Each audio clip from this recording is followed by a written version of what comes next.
જોઈએ એક ગામની મારી પાસે સાધુ બ્રાહ્મણ કોઈ નહીં. એમાં વળી કોઈને કથા કરવી હોય તો એક ગામમાં એક ભાઈ રહે.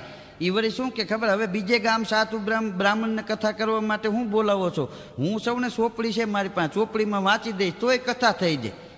તો ગામના કે કોઈ વાંચો નહીં. એટલે મારું બેરું ગામમાં જઈને કથા વાંચી આવે ને 151 રૂપિયા લઈ આવે ને. ખરેખર માણસનું કર્મ હોય એ જ એને કરવું જોઈએ, બીજું ન કરાય. એ કંઈ એક વાંચો પડે એમ. હા, તો એમાં એક દી બન્યું એવું, એક અકલ મઠો માણસ, એને એક દી વિચાર આવી ગયો કે એની ઘરવાળીને કે હાલને આપણે કે ઘેરે કથા કરી. હા, તો એ ઓલા માણસ પાસે ગયો કે મારે કથા એ કે ઘેરે કરવી સત્યનારાયણની. ઓલો કે કોઈ વાંચો નહીં. તો કે હું ઓલા ગામથી ભૂદેવને બોલાય એવું. હવે કે ભૂદેવનું શું કામ છે એ કે એ 251 એને દે, એના કરતાં મને 151 દઈ જાય ને આખા ગામમાં હું કથા કરું, ત્યાં હાલે ને તારે ત્યાં ન હાલે. પણ બોલો કે ભાઈ અમે કોઈ દી કથા કરી નથી એટલે તમને ચોખવટ કરી દઉં કે તમારે મને બધું કહેવું પડશે. આ